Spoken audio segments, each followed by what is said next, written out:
The morning I found the violation notice stapled to my front door. I was halfway through my first cup of coffee and contemplating a peaceful Saturday morning working in my garage. Instead, I stood there in my driveway in Cedar Falls, Iowa, reading the bright orange paper that might as well have been a declaration of war. Notice of HOA violation. Unauthorized exterior modification.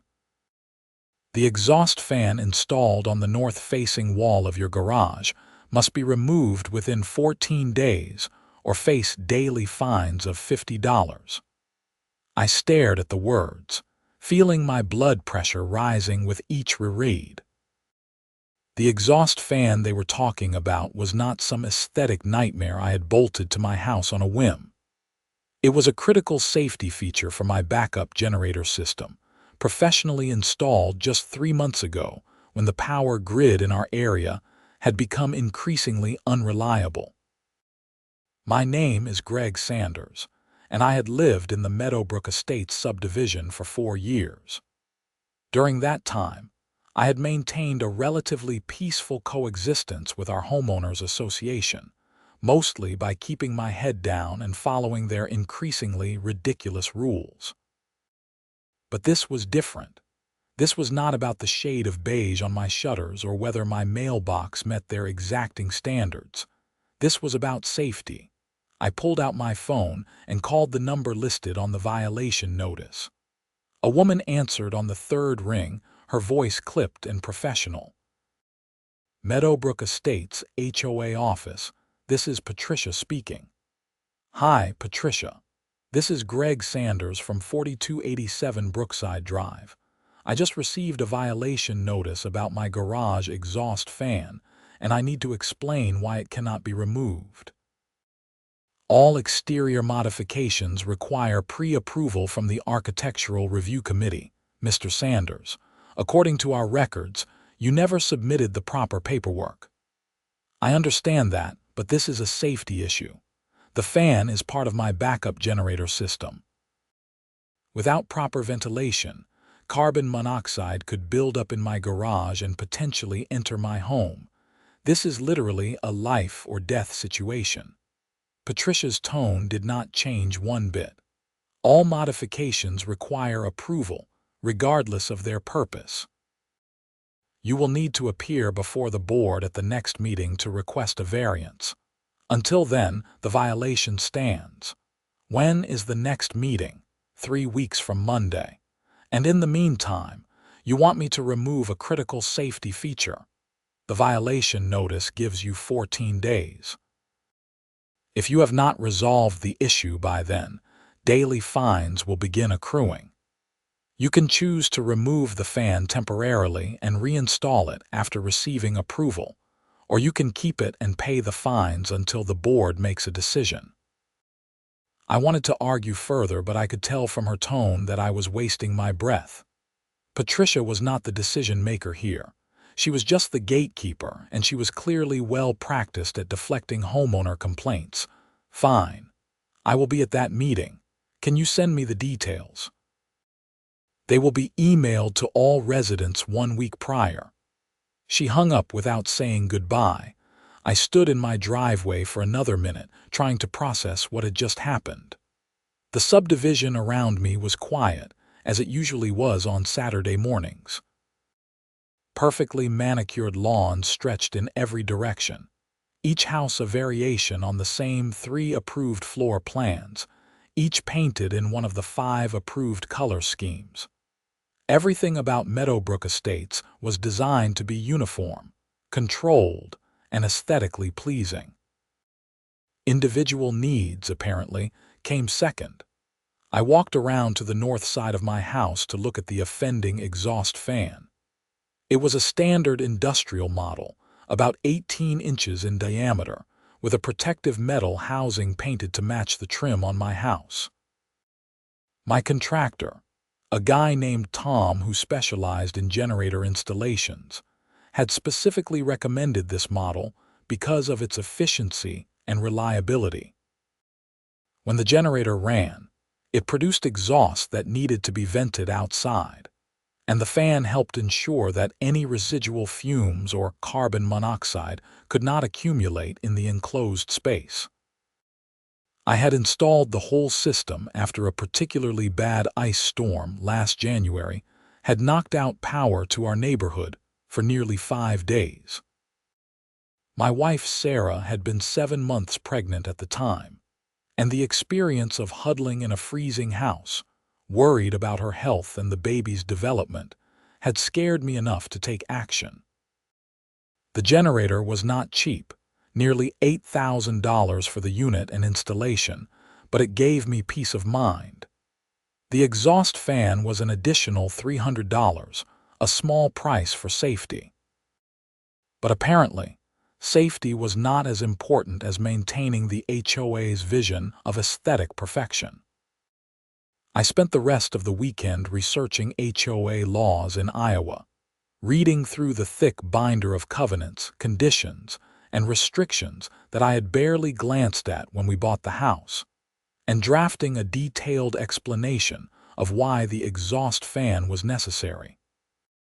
I found several state laws that protected homeowners who installed safety features, though the language was frustratingly vague about what constituted a reasonable modification.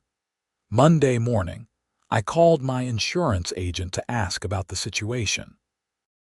Frank had sold me my homeowner's policy and had always been helpful with questions. "Greg, I am going to be straight with you," Frank said after I explained the situation. "If you remove that exhaust fan and something happens, if carbon monoxide gets into your house and someone gets hurt or worse, your insurance company is going to ask why you disabled a safety feature. And when they find out it was for HOA compliance, they might deny your claim. But if I keep the fan and the HOA fines me, what then? That is a civil matter between you and the HOA, but I would document everything. Keep records of all your communications, get statements from the contractor who installed the system, and maybe consult with a lawyer if this escalates." A lawyer over an exhaust fan. I know it sounds crazy, but HOAs can be brutal. I have seen them put liens on houses over unpaid fines. You do not want to mess around with this.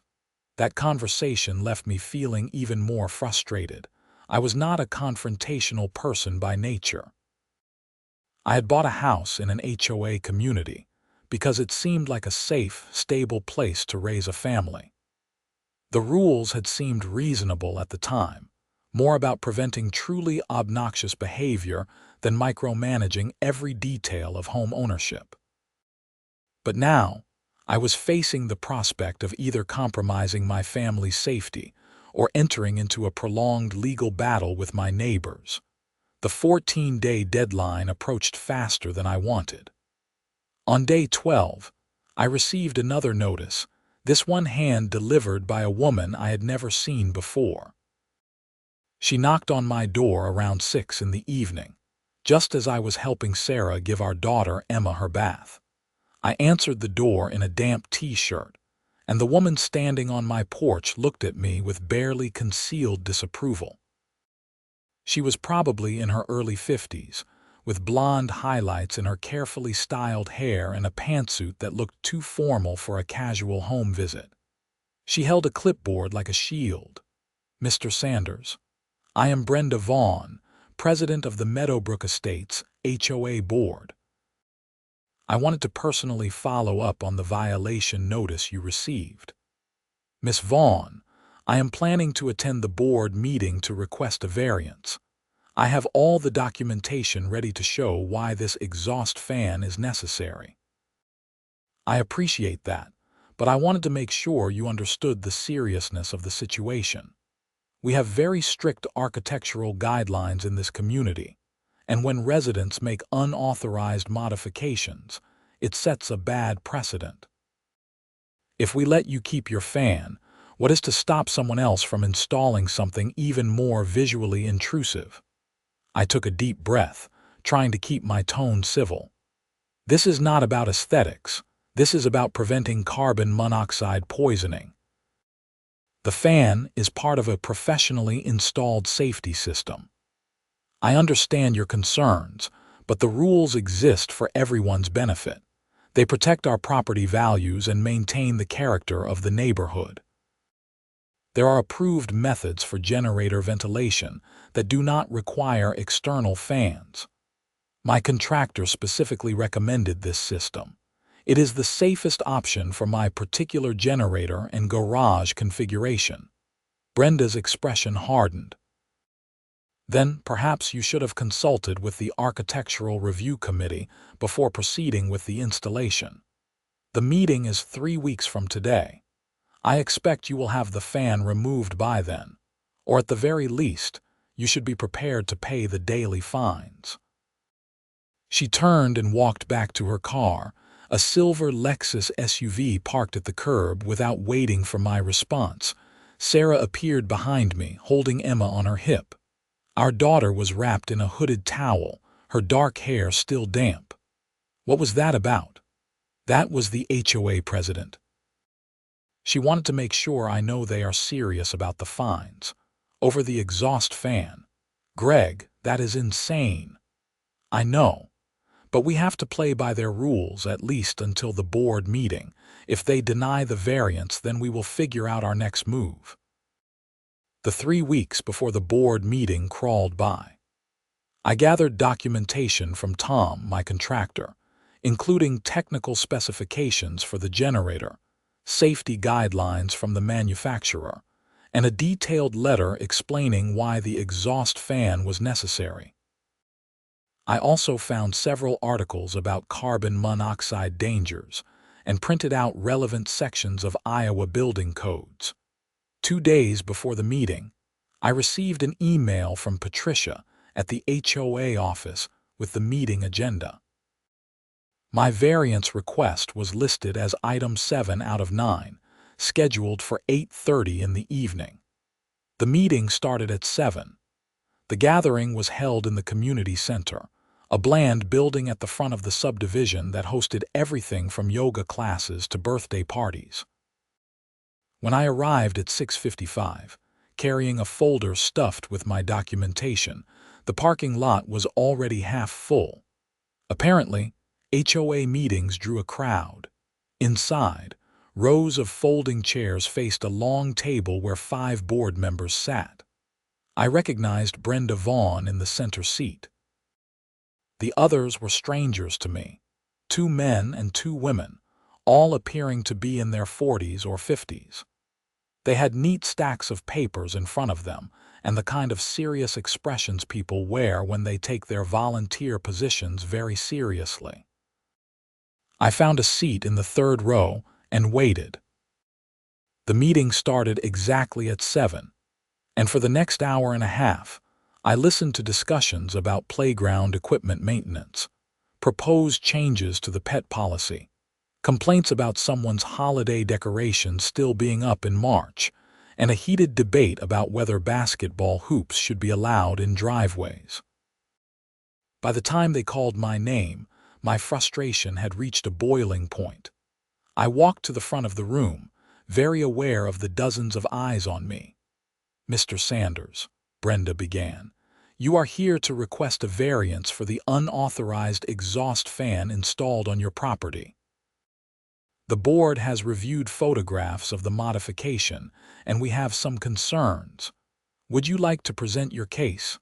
I opened my folder and pulled out the contractor's letter. "Yes, thank you. 3 months ago, I had a backup generator system installed after our neighborhood lost power for 5 days during an ice storm. The system includes a natural gas generator that provides power to critical circuits in my home. As part of the installation, my contractor recommended an exhaust fan in the garage where the generator is located. This fan is specifically designed to prevent carbon monoxide buildup, which can be deadly. One of the male board members, whose nameplate read Robert Chen, spoke up. "Mr. Sanders, we understand your concerns about safety, but there are alternative ventilation methods that would be less visible from the street. Why not use those?" Because my contractor, who is licensed and has been installing these systems for 15 years, specifically recommended this configuration for my garage layout. The alternative methods you are referring to are typically passive vents, which are not as effective at preventing carbon monoxide accumulation when the generator is running for extended periods.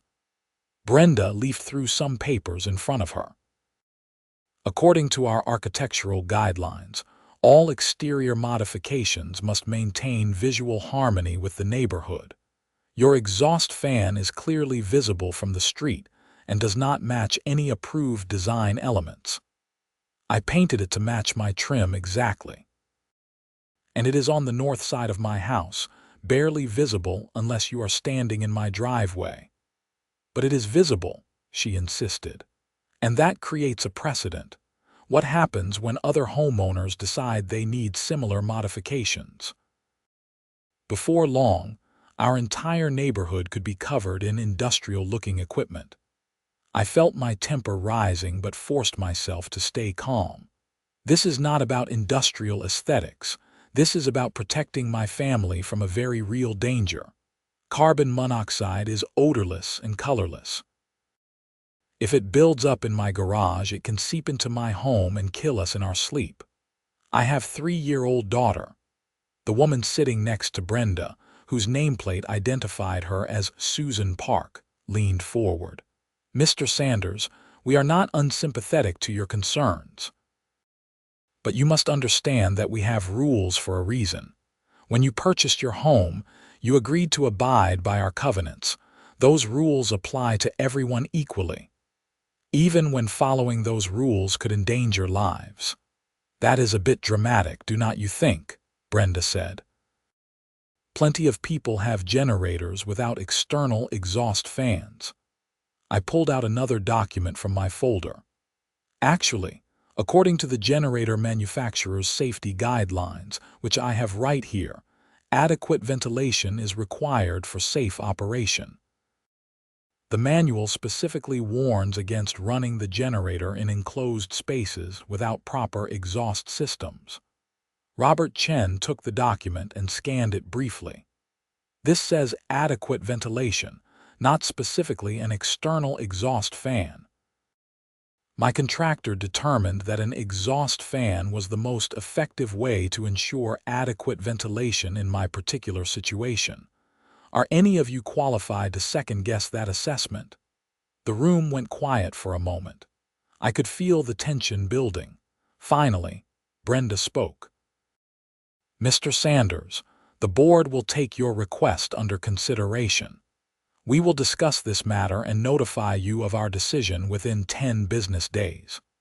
In the meantime, the daily fines will continue to accrue as of tomorrow, since your 14-day compliance period has expired. So I am supposed to pay $50 a day while you take your time deciding whether my family's safety matters. Those are the consequences of failing to seek pre-approval for your modification. This meeting is concluded. Thank you for presenting your case. I gathered my documents, feeling the eyes of everyone in the room on me as I walked out. Several people whispered to each other as I passed. In the parking lot, a middle-aged man with gray hair caught up with me. Hey, I just wanted to say I think you are right. That whole thing in there was ridiculous. Thanks. I appreciate that. I am David, by the way, David Morrison. I live over on Elmwood Court. I have been dealing with the HOA for years, and Brenda is the worst president we have ever had. She is on some kind of power trip. That was pretty clear in there. Look, if you need support, there are a few of us who have been talking about pushing back against some of the board's overreach. You are not the first person they have gone after for something like this. Last year, they tried to fine someone for installing solar panels without approval, even though state law protects solar installations. What happened with that? The homeowner hired a lawyer and threatened to sue. The board backed down pretty quick once legal action was on the table. But it cost the guy about $3,000 in legal fees. Great. So my options are either remove a critical safety feature or spend thousands fighting the HOA in court. Pretty much. But if you do fight it, you might have more support than you think. A lot of people are getting tired of Brenda's attitude. We exchanged phone numbers, and I drove home feeling slightly less alone but no less frustrated. The next 10 days were agonizing. Every morning, I woke up knowing that another $50 was being added to my fine total. Sarah and I had several tense conversations about whether we should just remove the fan temporarily to stop the bleeding, but I could not bring myself to do it. It felt like giving in to bullying, and more importantly, it felt dangerous.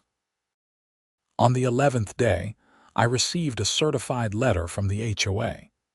Inside was a single page with the board's decision. After careful consideration of your variance request, the Meadowbrook Estates HOA board has determined that the exterior exhaust fan installed on your property does not meet our architectural guidelines and cannot be approved. You are required to remove the fan within 7 days of receiving this notice. Your current fine balance is $550, which must be paid in full. Continued non-compliance will result in additional fines and potential legal action, including the possibility of a lien against your property. I read the letter 3 times, each time feeling angrier. They had not addressed any of my safety concerns. They had not consulted with any experts about carbon monoxide risks. They had simply decided that their aesthetic preferences were more important than my family's well-being. That evening, I called David Morrison. They denied it, I told him. And now they are threatening a lien if I do not pay the fines and remove the fan. That sounds like Brenda. Listen, I talked to a few other homeowners and we want to help. Have you considered reaching out to the media? Sometimes public pressure can change things faster than legal action. The media?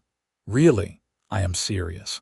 There is a consumer advocacy reporter at KWWL in Waterloo who covers stuff like this. Her name is Jennifer Hayes, and she loves stories about HOA overreach. I can send you her contact information. I do not know. That feels like escalating things pretty dramatically. Greg, they are already threatening to put a lien on your house. It is already escalated. At least this way you might get some public support.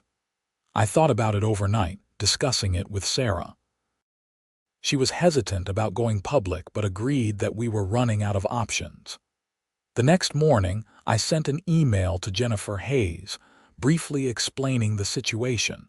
To my surprise, she responded within 2 hours. Mr. Sanders, your story sounds exactly like the kind of issue I cover. Would you be available for an interview this afternoon? I would like to come see the exhaust fan in question and talk to you about your interactions with the HOA. That afternoon, a news van pulled up in front of my house. Jennifer Hayes turned out to be a woman in her 30s with dark hair and an energetic demeanor. She brought a cameraman with her, and they spent about an hour interviewing me in my garage and filming the exhaust fan. So let me make sure I understand this correctly, Jennifer said as the camera rolled. The HOA is demanding you remove this safety feature, even though it prevents potentially deadly carbon monoxide buildup. That is correct. They say it violates their aesthetic guidelines. And what do they expect you to do about ventilation? They have not offered any alternative solutions. They just want it gone. Have they consulted with any safety experts or contractors? Not that I am aware of. They denied my variance request without addressing any of the technical safety information I provided. Jennifer interviewed Tom, my contractor, who explained in detail why the exhaust fan was necessary. She also spoke to a fire safety expert at the Cedar Falls Fire Department, who confirmed that proper ventilation was critical when operating generators in enclosed spaces. The story aired 2 days later on the evening news. I watched it with Sarah, both of us nervous about how we would be portrayed. But Jennifer had done an excellent job. The segment was titled HOA Demands Homeowner Remove Safety Feature, and it presented the situation exactly as it was. A homeowner trying to protect his family being threatened by an overzealous HOA board. The response was immediate and overwhelming. The news station's Facebook page filled with comments supporting me and criticizing the HOA. Several people tagged Brenda Vaughn directly, and by the next morning, the story had been picked up by other local news outlets and was trending on social media. My phone started ringing with calls from neighbors I barely knew, expressing their support. David Morrison called to say that at least 20 homeowners had contacted him about attending the next board meeting to protest the decision, but not everyone was happy. That evening, Brenda Vaughn showed up at my door again, this time looking furious. "Mr. Sanders, do you have any idea what you have done? The HOA office has been flooded with calls and emails. Board members are being harassed on social media. This is completely unacceptable." What is unacceptable is threatening to fine me for protecting my family's safety. You went to the media before exhausting all your options within the association. That shows a complete lack of respect for our community governance structure. I went to the media after your board ignored legitimate safety concerns and threatened my home with a lien. You left me no choice. There are always choices, Mr. Sanders, and you made the wrong one. The board is considering additional penalties for conduct detrimental to the association. Conduct detrimental. I told the truth about what happened. If that is detrimental to the association, maybe the problem is with the association, not with me. Brenda's face flushed red. You have not heard the last of this. She turned and stalked back to her car. I watched her drive away, feeling a mix of satisfaction and anxiety. The media attention was helpful, but I had clearly made an enemy of the HOA president. The following week, I received another letter from the HOA's attorney. This one informed me that my fine had been increased to $100 per day for continued willful non-compliance and conduct detrimental to the association. The total amount due was now over $1,500 and growing daily. I forwarded the letter to a real estate attorney named Marcus Garrett, who had contacted me after seeing the news story. Marcus specialized in HOA disputes and had offered to represent me on a contingency basis, meaning I would not have to pay unless we won. "This is actually good for our case," Marcus said when we met in his office. "They are overreaching, and badly. The increased fines for talking to the media are almost certainly not enforceable. They are essentially trying to punish you for exercising your First Amendment rights." So what do? We file a lawsuit. We will seek a declaratory judgment that the exhaust fan is a reasonable safety modification that should be permitted under Iowa law, and we will ask for an injunction preventing the HOA from enforcing the fines. We will also counter-sue for legal fees and potentially damages for emotional distress and harassment. How long will this take? Could be several months to a year, depending on whether they want to fight or settle. But based on the media coverage and the facts of your case, I think we have a strong chance of winning. We filed the lawsuit the following week. The local news covered that too, and the story gained even more traction. Jennifer Hayes did a follow-up segment featuring interviews with other homeowners who had dealt with similar HOA overreach, and the narrative shifted from just my individual case to a broader conversation about HOA power and accountability. The attention caught the eye of the Iowa Attorney General's office. 2 weeks after we filed the lawsuit, I received a call from an assistant attorney general named Rachel Kim. "Mr. Sanders, we have been following your case with interest. The AG's office has received several complaints about HOA practices in Iowa, and your situation highlights some concerning patterns. We are considering an investigation into HOA governance practices in the state, and we would like to include your case as an example." What would that involve? Primarily just documentation and possibly testimony if we move forward with any regulatory or legislative recommendations. But I wanted you to know that your case is part of a larger picture. You are not alone in dealing with this kind of overreach. The HOA's response to the lawsuit was predictable. Their attorney filed a motion to dismiss, arguing that I had agreed to abide by the covenants when I purchased my home and that the HOA had the right to enforce its rules.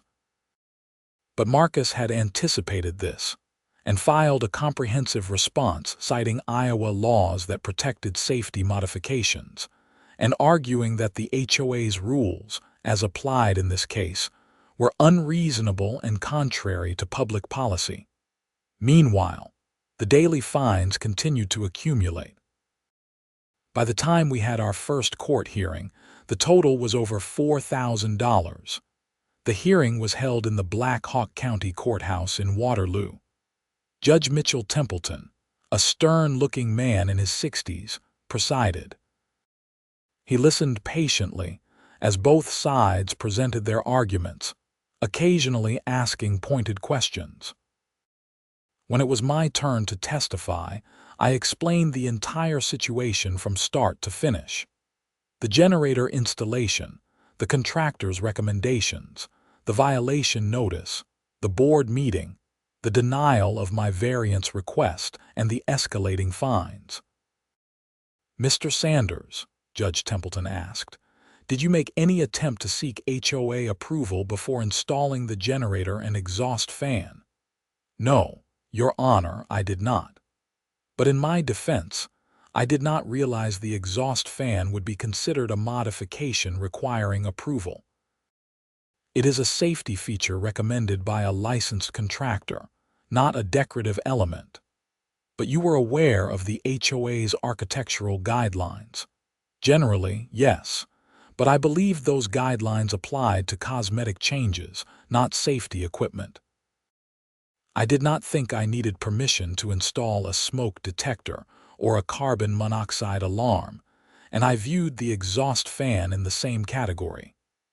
The HOA's attorney, a sharp-dressed woman named Christine Porter, argued that the rules were clear and that I had violated them knowingly. "Your Honor, Mr. Sanders is a college-educated professional who signed a binding agreement when he purchased his property. He cannot now claim ignorance of the rules simply because they are inconvenient to him.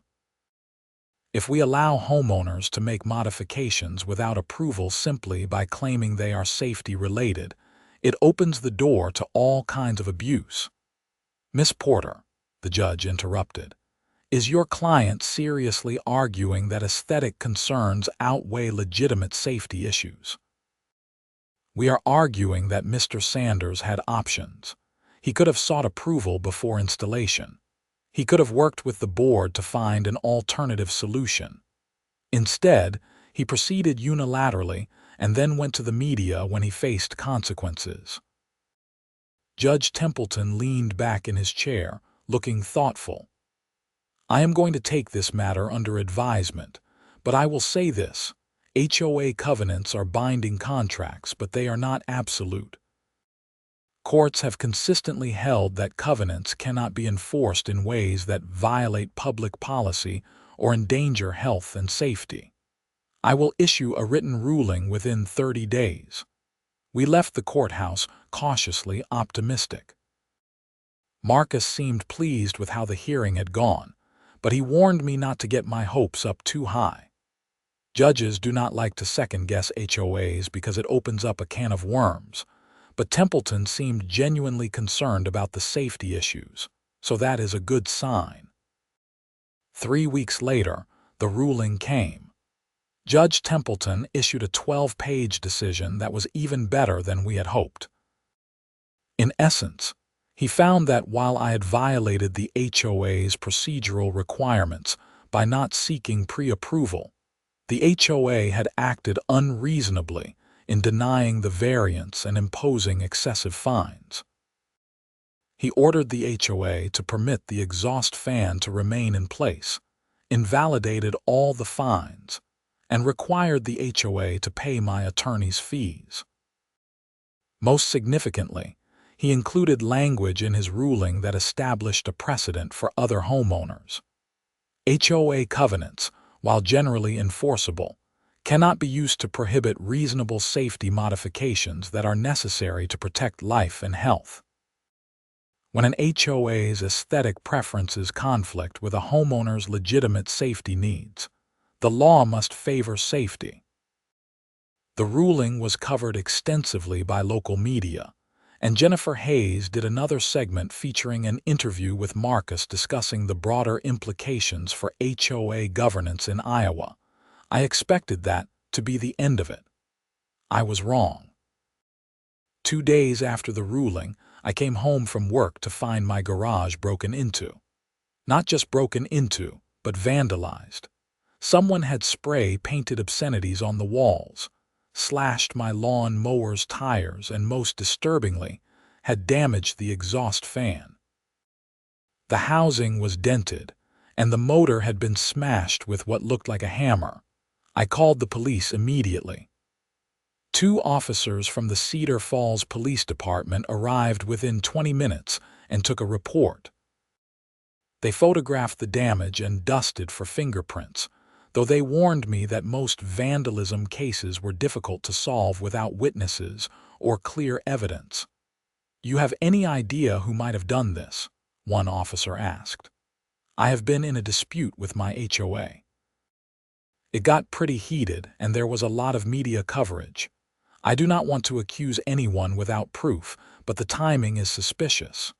We will look into it. You have security cameras." "No, I never thought I needed them. You might want to consider installing some." I called Marcus and told him what had happened. He was immediately concerned. "This changes things. If someone from the HOA was involved in this, it could be criminal. Save all the police reports and documentation, and definitely get cameras installed." The next day, I had a security system installed with cameras covering all sides of my house. The damaged exhaust fan needed to be replaced, which cost another $400.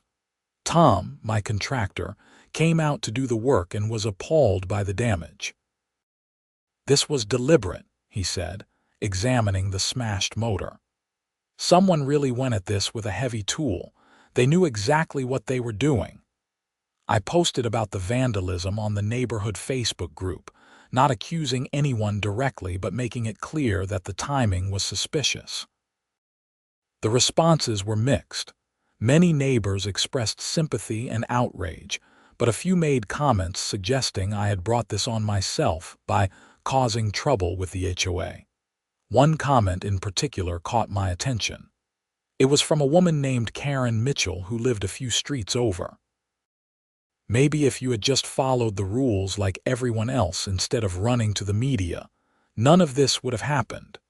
You made this neighborhood look bad, and now you are surprised there are consequences." I did not respond, but I screenshot the comment and saved it. 3 days after the vandalism, my security cameras caught something interesting. At 2 in the morning, a car drove slowly past my house, stopped briefly in front of my driveway, and then drove away. The license plate was not clearly visible, but the car was distinctive. A silver Lexus SUV. The same model that Brenda Vaughn drove. I called the police and showed them the footage. They agreed it was suspicious but said it was not enough to prove anything. However, they did agree to increase patrols in my neighborhood and said they would speak with Brenda. The next day, I got a call from Detective Sarah Mills from the Cedar Falls Police Department. Mr. Sanders, I am following up on your vandalism case. I spoke with Brenda Vaughn about the vehicle seen on your security footage. She claims she was driving past your house to check on another property where she had received a complaint about overgrown landscaping. At 2 in the morning. That is what I asked. She said she had been out late and decided to drive through the neighborhood to check on things. It is not illegal, and without additional evidence, there is not much more I can do with that lead. However, I am still investigating other aspects of the vandalism. I pulled phone records and social media data, and I found some concerning communications. What kind of communications? I cannot share details of an ongoing investigation, but I wanted you to know we are taking this seriously. In the meantime, keep your security system active and let me know immediately if anything else happens. Nothing did happen for the next week, and I started to relax slightly. Then I got a call from David Morrison. Greg, you need to know something. I was at a neighborhood barbecue yesterday, and I overheard Karen Mitchell and a few others talking. They were pretty drunk, and Karen was bragging about how someone needed to teach you a lesson about respecting the HOA. She did not explicitly admit to the vandalism, but the implication was pretty clear. Did anyone else hear this? Yeah, at least 3 other people. One of them, Janet Reeves, was disgusted by it and said she would be willing to make a statement to the police if needed. I immediately called Detective Mills and relayed this information. She said she would follow up. 2 days later, the case broke open. Detective Mills called to inform me that they had arrested Karen Mitchell for criminal mischief and vandalism. Apparently, Janet Reeves had indeed come forward with a statement, and when confronted, Karen had admitted to the vandalism. She claimed she had acted alone out of frustration with the negative attention my case had brought to the neighborhood. But there was more. During questioning, Karen had made statements suggesting that Brenda Vaughn had encouraged her, though she stopped short of claiming Brenda had explicitly ordered the vandalism. Detective Mills said they were investigating further to determine if Brenda had any direct involvement. Even without Brenda's direct involvement, the fact that the HOA president created an environment where this kind of retaliation seemed acceptable is concerning, Detective Mills said. We are looking into whether there are grounds for additional charges related to conspiracy or incitement. The news of Karen's arrest spread quickly through the neighborhood. The Facebook group exploded with arguments between people defending Karen and people supporting me. Several homeowners called for Brenda's resignation as HOA president. An emergency HOA meeting was scheduled, and this time, the community center was packed. Nearly 100 residents showed up, far more than the typical attendance of 20 or 30. Brenda called the meeting to order, but before she could get through the opening remarks, a homeowner named Richard stood up. Brenda, many of us are here because we have lost confidence in your leadership. This situation with Greg Sanders has gotten completely out of hand. Now we have criminal charges, legal fees, and national media attention making our neighborhood look like a joke. We are calling for your resignation. Cheers erupted from a significant portion of the crowd. Brenda's face went pale, then red. I have served this community faithfully for 3 years. The issues with Mr. Sanders arose because he refused to follow established procedures. I will not be bullied into resigning. David Morrison stood up. This is not about bullying. This is about accountability. Your rigid enforcement of rules led to a situation where one of our neighbors committed a crime. Whether you directly encouraged it or not, you created a toxic environment. That is failed leadership. More cheers. Other homeowners began standing and voicing their own complaints about Brenda's tenure as president. Stories emerged of other residents who had dealt with similarly inflexible enforcement of rules. though none as extreme as my case. The meeting devolved into chaos, with multiple people shouting at once. Finally, Robert Chen, one of the other board members, called for a motion for a vote of no confidence in Brenda's leadership. All in favor of the HOA board requesting Brenda Vaughn's resignation as president, raise your hand. At least 70 hands went up. All opposed, maybe 15 hands, mostly people sitting near Brenda who appeared to be her friends. The motion passes. Brenda, the board, and the community are asking you to step down. Brenda sat frozen for a moment, then stood and walked out of the meeting without another word. The room buzzed with conversation. Robert Chen took over as interim president and immediately made a motion to rescind all fines against me and issue a formal apology. The motion passed unanimously among the remaining board members, but the legal consequences were not over.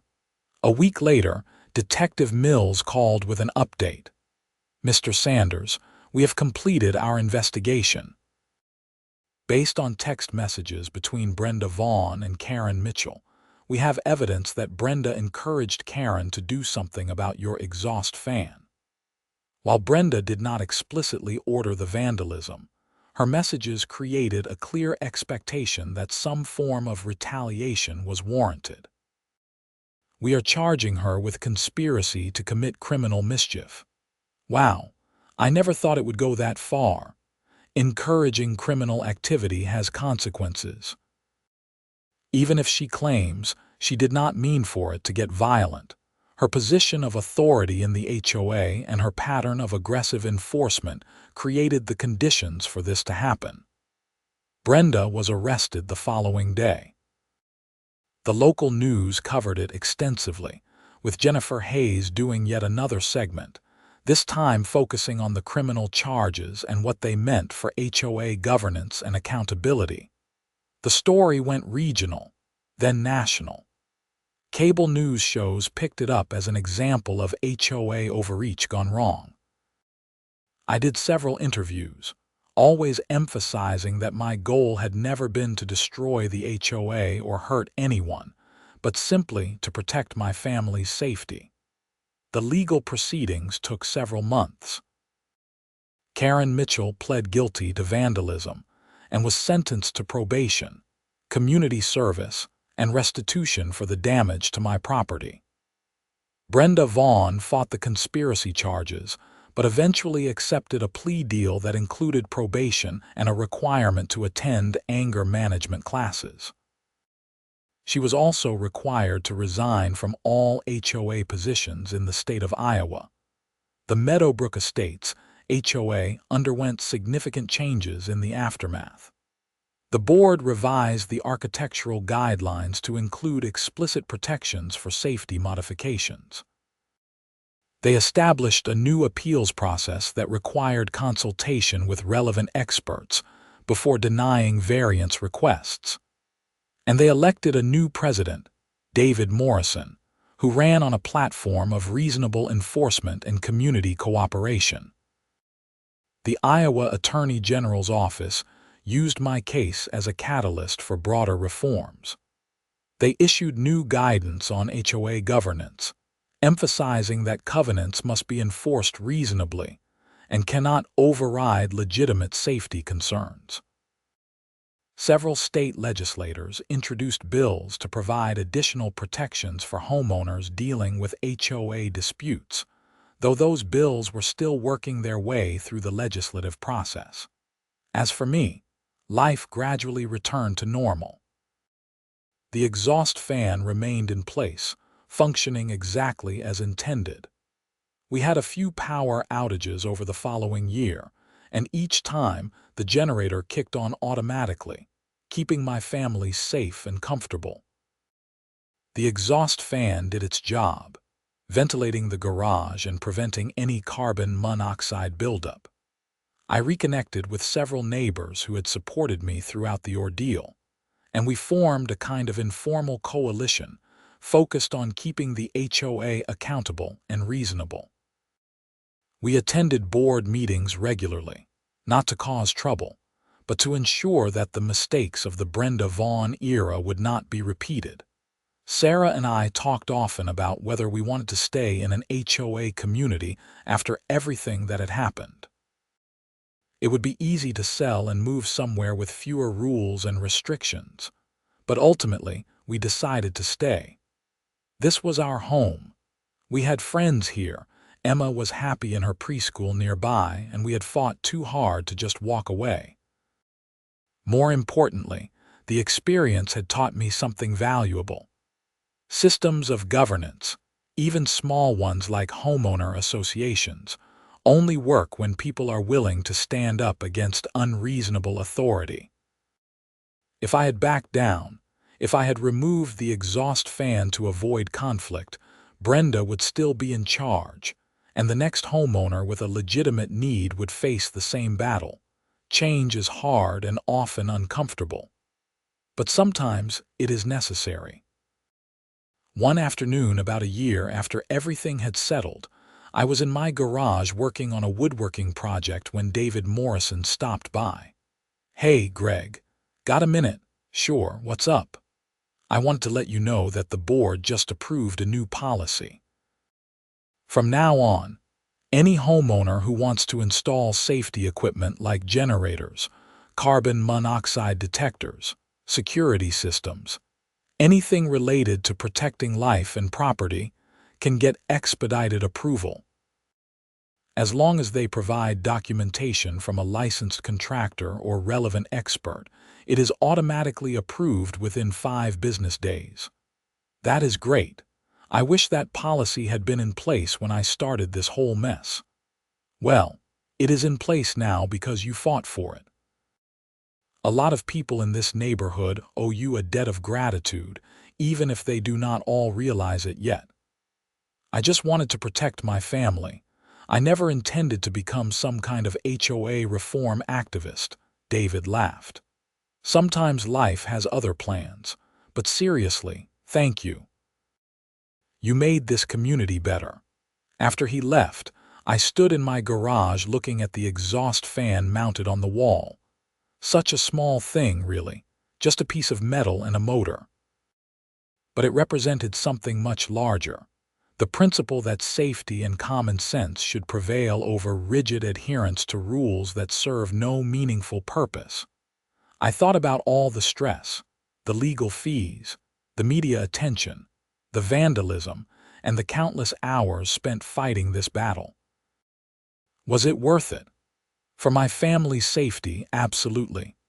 But beyond that, if my case helped establish protections for other homeowners and led to reforms in how HOAs operate, then yes, it was worth it. Emma came running into the garage, now 4 years old and full of energy. "Daddy, can we go to the park?" "Sure, sweetie. Let me clean up here first." As I put away my tools, I glanced once more at the exhaust fan, humming quietly as it ventilated the space. It was doing exactly what it was designed to do, keeping my family safe. And that, ultimately, was all that mattered. The following months brought a sense of normalcy I had not felt in over a year. The neighborhood dynamics shifted in subtle but meaningful ways. People who had previously kept to themselves began attending HOA meetings and participating in community decisions. The board became more transparent, publishing meeting minutes online and actively soliciting input before making significant policy changes. Jennifer Hayes contacted me one last time to do a follow-up story, a "Where Are They Now" piece that ran on the 1-year anniversary of Judge Templeton's ruling. She interviewed David Morrison, Marcus Garrett, and several other homeowners about how the community had changed. "The Sanders case was a wake-up call," David said on camera. "It showed us that HOAs can lose their way when they prioritize control over community. We are trying to do better now." Marcus added his perspective as well. "This case has had ripple effects beyond Meadowbrook Estates. I have consulted on at least a dozen similar cases in the past year, and in almost every instance, The HOA has been willing to negotiate a reasonable solution rather than face the kind of public scrutiny that this case generated. That is progress. The Iowa Attorney General's office eventually released their report on HOA governance practices. It included recommendations for legislative reforms, model policies for HOAs to adopt, and case studies of disputes that had been resolved effectively. My case was featured prominently as an example of what can go wrong when HOAs lack adequate oversight and accountability mechanisms. Several of the recommended reforms were incorporated into bills introduced in the Iowa legislature. While the political process was slow, there was genuine momentum for change. Homeowner advocacy groups testified at committee hearings, citing my case and others like it as evidence that current laws were insufficient. I was invited to testify at one of those hearings. It was intimidating standing in front of a legislative committee, but I focused on telling my story simply and honestly. I explained how a routine safety installation had turned into a year-long nightmare because of inflexible HOA policies. I emphasized that I was not anti-HOA, but I believed they needed guardrails to prevent abuse of power.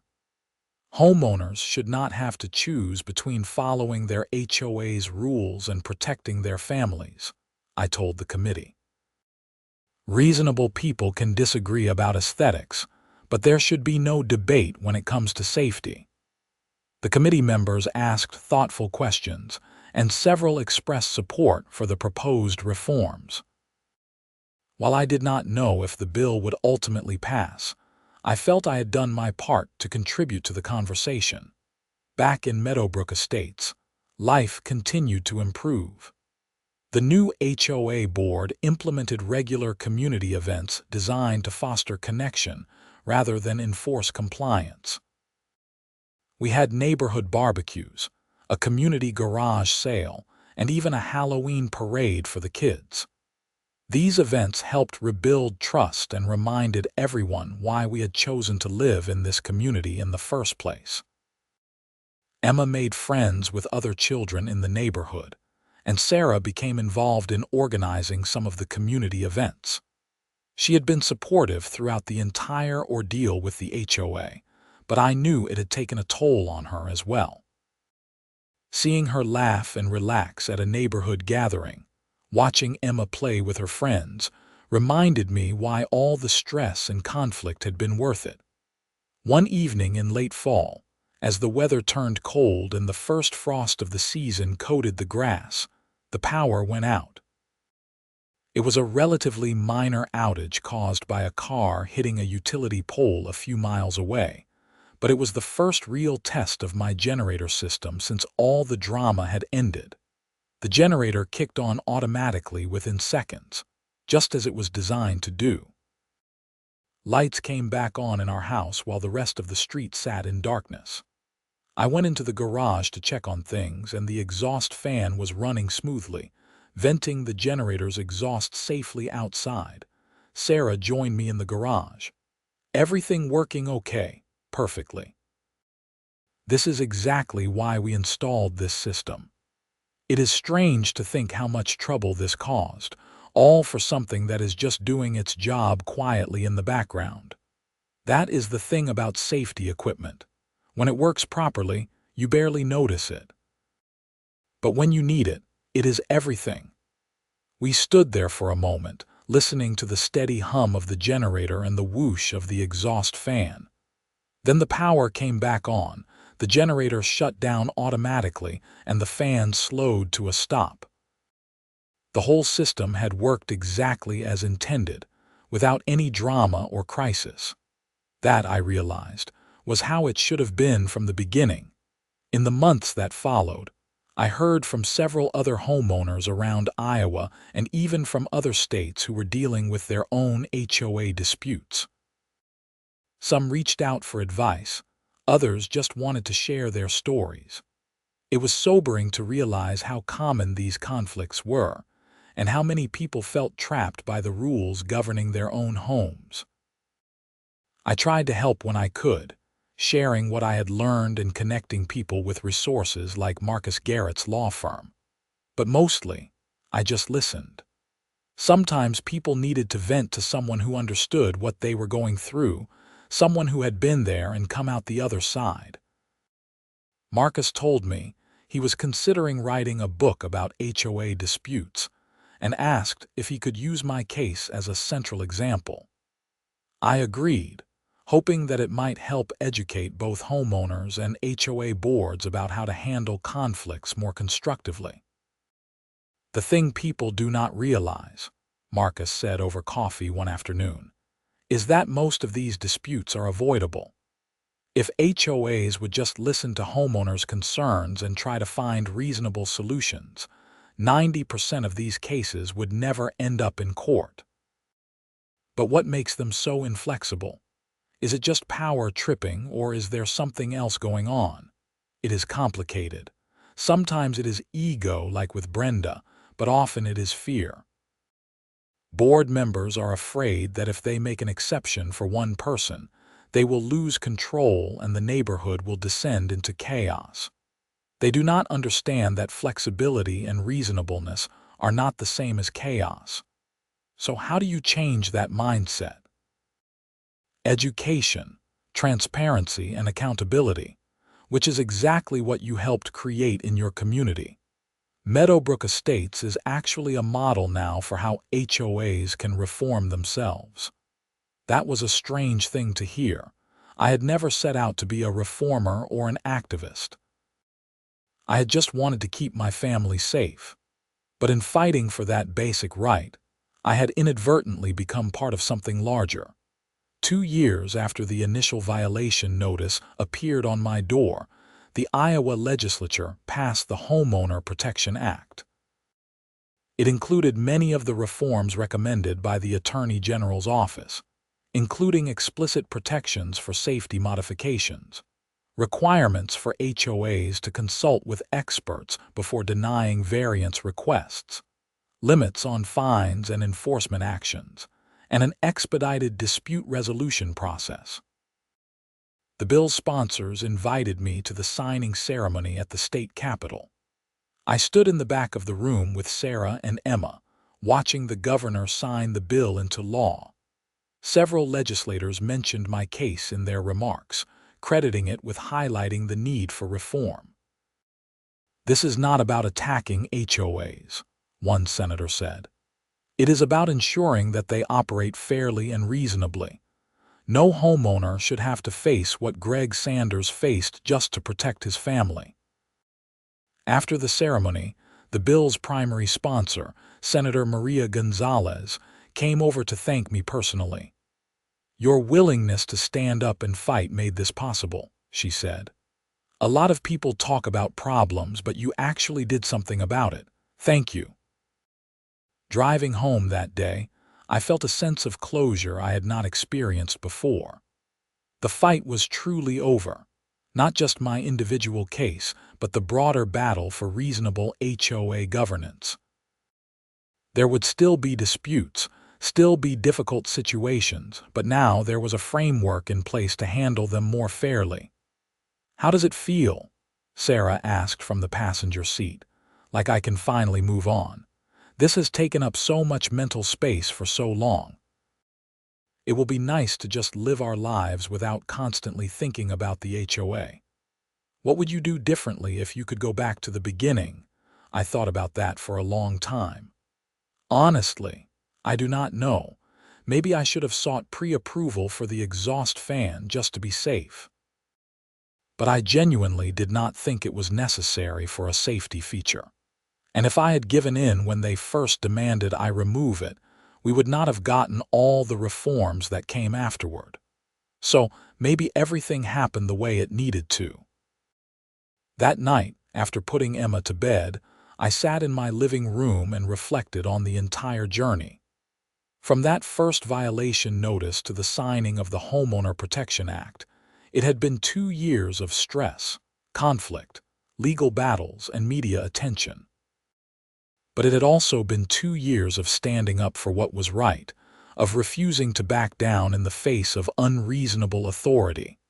I thought about Brenda Vaughn and wondered where she was now.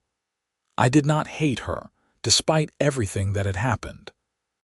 She had been wrong, spectacularly and dangerously wrong, but she had also been a product of a system that gave her too much power with too little oversight. The reforms that followed my case would prevent others from making her mistakes. I thought about Karen Mitchell, who had let her anger and misplaced loyalty lead her to commit a crime. I hoped she had learned from the experience and found a healthier way to channel her frustrations. Mostly, though, I thought about my family. Emma was growing up in a safer, more fair community because of what had happened. She would never know how close she came to losing a father who was too stubborn to back down when authority overstepped its bounds. But someday, when she was older, I would tell her the story. I would explain why it is important to stand up for what is right, even when it is hard, even when it costs you. The exhaust fan in my garage continued to do its job, noticed by no one, which was exactly as it should be. The generator stood ready to protect my family during the next power outage. And I finally had peace of mind, knowing that both the equipment and the legal framework were in place to keep us safe. 3 years later, I received an unexpected letter. It was from Brenda Vaughn. "Dear Greg," it began. I have thought many times about writing this letter, but I was never sure what to say or if you would even want to hear from me. I want to apologize for my actions as HOA president and for the harm I caused you and your family. I was wrong. I let my desire for control and my rigid interpretation of rules override common sense and compassion. What happened to you should never have happened, and I take full responsibility for my role in it. I have spent the past few years in therapy working through my need for control and learning healthier ways to relate to others. I am not asking for forgiveness, but I wanted you to know that I am genuinely sorry and that I have learned from my mistakes. I hope you and your family are doing well. Sincerely, Brenda Vaughn. I read the letter several times trying to gauge its sincerity. It seemed genuine, and I appreciated that she had not made excuses or tried to shift blame. I showed it to Sarah. "What do you think?" "I think people can change. Whether she has or not, I cannot say." "But the letter seems sincere. Should I respond?" "That is up to you. You do not owe her anything." I thought about it for a few days and finally decided to write back. I kept it brief. "Brenda, thank you for your letter. I appreciate your apology and your willingness to take responsibility. I hope you have found peace and wish you well. Greg." I never heard from her again, but I hoped she truly had changed. Holding on to anger was exhausting, and I had no desire to carry that weight anymore. Life in Meadowbrook Estates continued to be mostly peaceful. The HOA functioned as it should, maintaining common areas and addressing legitimate concerns without overreach. David Morrison served 3 successful terms as president before passing the role to someone else.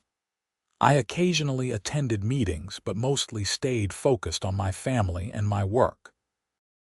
Emma grew into a smart, confident kid who loved soccer and reading. Sarah went back to work part-time as a nurse. I got a promotion at my job. We took family vacations, celebrated holidays, and lived the normal, mostly unremarkable life I had always wanted. The generator rarely had to run, maybe 3 or 4 times a year during storms or outages. Each time it kicked on, I felt a quiet satisfaction knowing it was there, doing its job. The exhaust fan spun faithfully, venting fumes safely outside, protecting my family just as it was designed to do. Sometimes, I would see news stories about other HOA disputes around the country, and I would shake my head at the absurdity of some of them. But I also noticed that more homeowners were standing up for themselves, citing the Iowa Homeowner Protection Act and similar laws that had been passed in other states. Change was happening, slowly but surely. Marcus Garrett's book was eventually published. It was titled The Battle for Home: Navigating HOA Disputes in America, and my case took up 2 full chapters. He sent me a signed copy with a note. "None of this would have been possible without your courage. Thank you for fighting the good fight." Jennifer Hayes moved on to a national news network, but she sent me a message on the anniversary of her first story about my case. "Still one of my favorite stories I have ever covered. You taught me that small-scale local issues can have big impacts. Thank you for trusting me to tell your story." Looking back on everything, I realized that the experience had changed me in fundamental ways. I was less willing to accept injustice or unreasonable authority. I was more confident in standing up for what I believed was right. And I had a deeper appreciation for the importance of community and the need for people to hold institutions accountable. But I also learned the value of forgiveness and letting go. The anger and stress had nearly consumed me at times during the worst of the conflict. Learning to release that anger, to focus on positive change rather than revenge, had been crucial to moving forward. The exhaust fan still hums quietly in my garage, a small mechanical device that sparked a revolution in HOA governance. Every time I see it, I am reminded that ordinary people can make a difference when they refuse to accept unreasonable treatment. And I am reminded that home is not just a building or a piece of property. It is a place where you should feel safe, where rules should serve the community rather than oppress it, where common sense and compassion should prevail over rigid enforcement and petty power games. That is the home I fought for, and that is the home I have today. And for that, every moment of struggle was worth it.